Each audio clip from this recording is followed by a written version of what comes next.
But coming back to some of the vulnerabilities that I uncovered,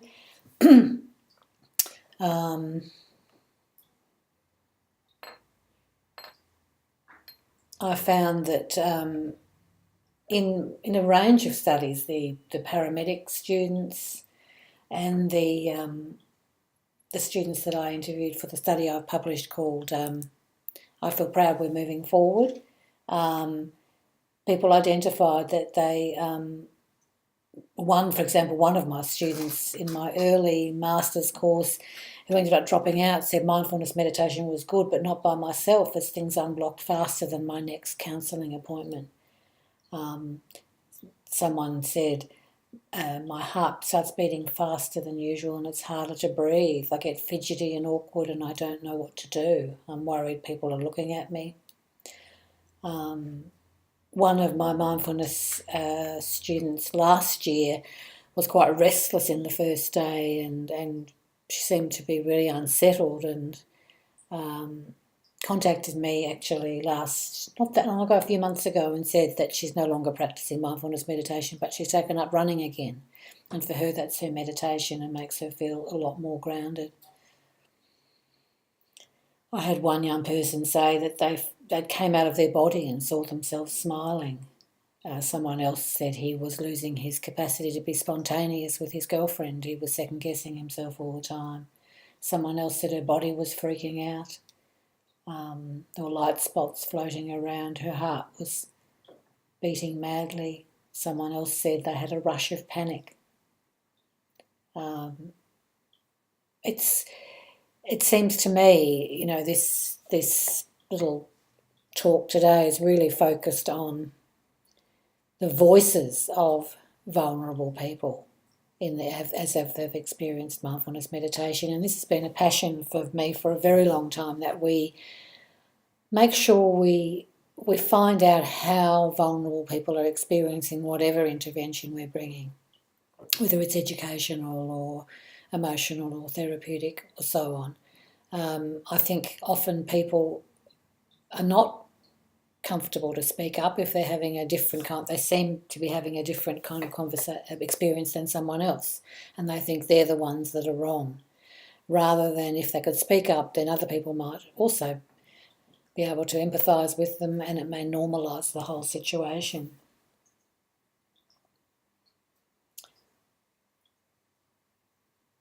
I found when I had these surprising findings from the students, these kind of experiences that reminded me of depersonalisation and dissociation, and some of the students in my study of American college students were in fact quite vulnerable. One had a diagnosis of Asperger's syndrome, her mother had recently died, another one had experienced domestic violence, someone else had been diagnosed with schizophrenia, there was someone else with depression and anxiety. And it was as if the mindfulness was viewed as something that would be helpful. The teachers actually in this study didn't actually know about their experiences of the students, and they didn't realise that the students were having such a different experience to them, because mindfulness had been fairly plain sailing for them, been very positive, really helpful. And they hadn't necessarily had a long training, and they hadn't done a retreat. Not that I'm saying a retreat is absolutely essential, but they perhaps hadn't quite done enough of their own inner work to be able to bring it to others in an educational setting. And they all kind of brought it in a different way too. Some people had a more embodied approach. Some people were doing a little bit more by the book. When after I'd gathered the data and I had these findings of adverse experiences from the young people in the American study, I felt an ethical responsibility to return to the States to talk to the teachers about my findings.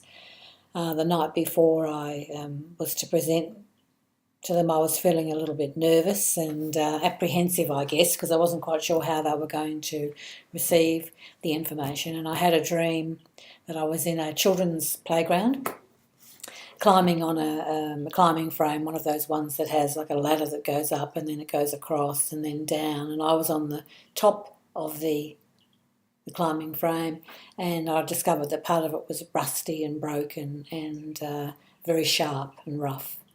And so in the dream, I gestured to, I had the teachers in the course were there and heaps and heaps of students. They were all there behind me and I was ahead. And I gestured back to them to say, you stay back and I'll make the way forward until I can make the way forward safe enough for you to cross. And when I woke up the next morning and remembered my dream, I felt it was kind of a sign that I needed to keep ploughing on and that there was something important in this work, even though it was somewhat going against the grain at that time. This was early 2016, and I was, as I think I mentioned, my findings were seen to contradict the findings of hundreds of randomised trials. So it was shaky ground in a way to be on, and I did feel rather vulnerable. But since that time, after I shared the findings with the teachers and they commented that how valuable it was to know this information, and that they realised, one of the teachers said she realised her own mindfulness practice needed to take root and grow. They realised they need to spend more time on themselves, more time on training, learn more about different kinds of activities. In that time, since then, there seems to have been something of a shift in the literature. Not a huge shift, but a small shift. There's a very interesting paper on the Oxford Mindfulness Centre website that talks about there being three aspects to consider when teaching mindfulness or bringing it clinically: is the capacity of the teacher or the clinician, their own knowledge, background, training and so on, the vulnerability of the student or client or patient, and the intensity of the activity. And that it's a matter of looking at all of those three things together in harmony and seeing what adjustments might need to be made to inform the decision about whether or not to even bring mindfulness. So, if somebody might decide, well, look, as many of my students have been, I'm not going to bring mindfulness just at the moment with what I'm going through personally, or I know I need to get some more training, or perhaps I'll do a different kind of artistic activity instead, or else you make sure you get some information about the vulnerability of your group and make adjustments based on that, so that if you have a pretty stable group with no apparent emotional difficulties, although that is somewhat unlikely, but a relatively stable group, then you might decide you will do some milder mindfulness activities. In the American study, it was not clear whether it was the teacher capacity or the student vulnerability or the intensity of the activities. They used breathing meditations, lying down body scan and loving kindness meditations, which in the literature have been found to be triggering for some people with backgrounds of trauma and abuse, sexual abuse, chest emotions held in the chest, just lying under the surface, breathing difficulties, panic attacks, and so on. It was not clear whether it was any individual aspect or whether it was a combination of all three, and I suspect it was a mixture of all three. So what I'm very much doing now is, in my own work, is doing that initial screening through a mindful journal where I ask people to tell me a bit about their backgrounds. Then after the 4-day intensive we have together, I get them to do another mindful journal in which they talk about their experience of the activities, so that I can provide some guidance if someone has had overly intense activities. And then they do a mindful inquiry where they actually pick an area that to do with mindfulness that we've looked at in the topic that they feel really passionate about. And this year I've only just introduced this highly individualised mindful inquiry this year, and I found that there's a whole new something emerging that will be my next study, which has to do with the healing power of mindfulness when self-agency and choice are involved around the type of activity and how it's conducted, relating to the strengths and interests and passions of the person and incorporating their voice. So I've had a secondary music teacher teach music in a different way, where she's, instead of asking students to identify technical aspects in a piece of music, she has simply played the music and asked them to see how it makes them feel and just be open to the experience, I guess. It's that more phenomenological approach. Art teacher, I've had an art teacher who's just rekindled her own absolute love of art and her own practice, and she realised that she'd actually been so involved in helping her students that she had lost that inner spark herself, and that she's found teaching art is different. Now she's regained her spark.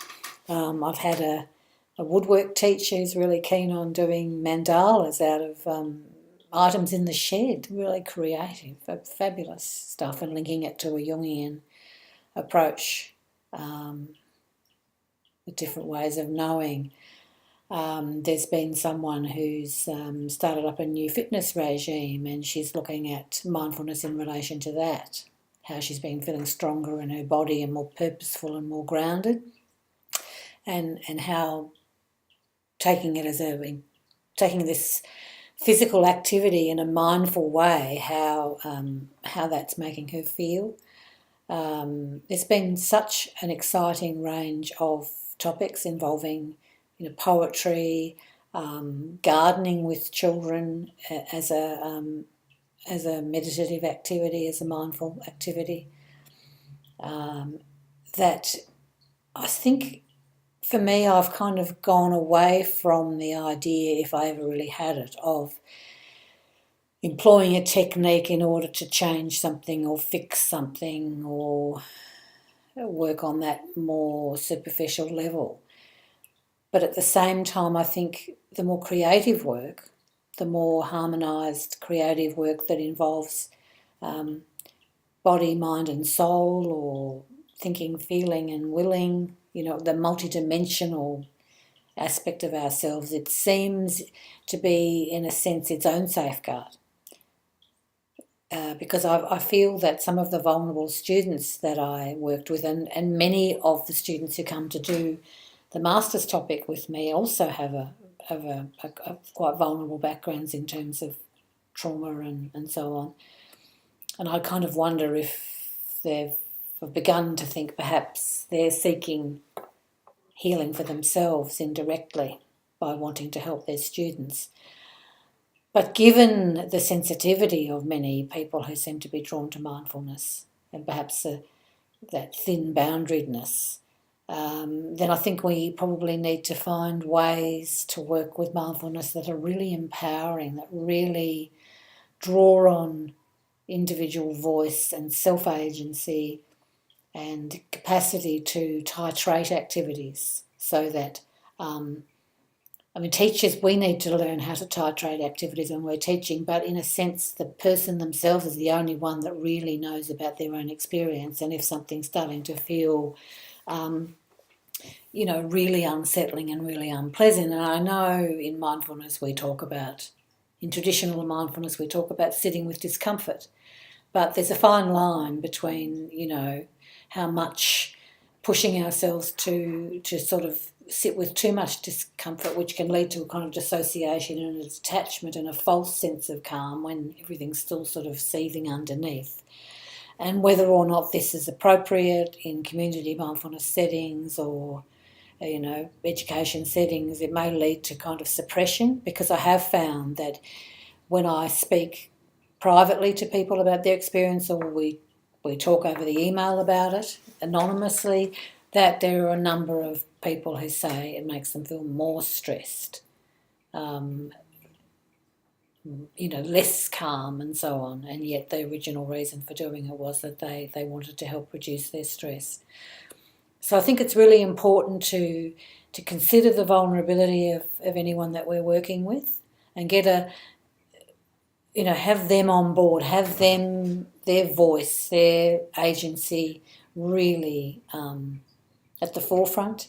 That in itself is very empowering. Look at their strengths and interests.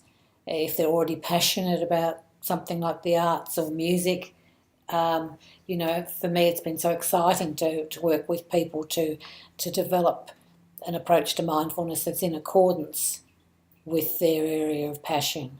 And it could be, the running or, I think there's different ways to elicit the kind of inner experiences that might come from mindfulness, and that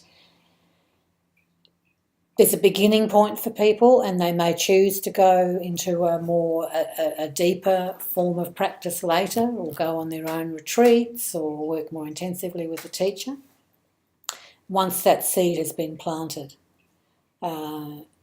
Rather than, I think there is a tendency for people to think that doing mindfulness meditation is going to help them space out or have their worries disappear.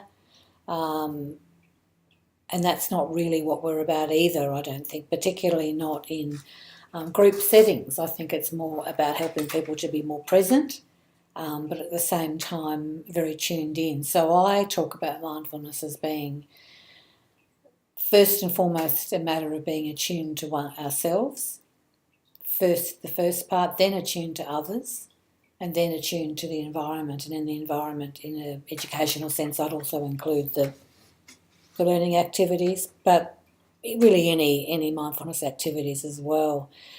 Because I think if we do that, focus on ourselves first, and we really have a deep experience of mindfulness ourselves, perhaps for many years before we bring it to others, that is going to help us to be more attuned to whoever we're going to work with anyway, and that will help inform our decision whether what type of mindfulness is suitable and when, and perhaps give us that confidence to listen and provide space and not be threatened by people who perhaps don't experience something that we bring as positively as we could. I know when I first started high school teaching, and I'd stayed up really late and I had some lesson plan, I don't remember what it was. I was an English teacher, so something to do with English.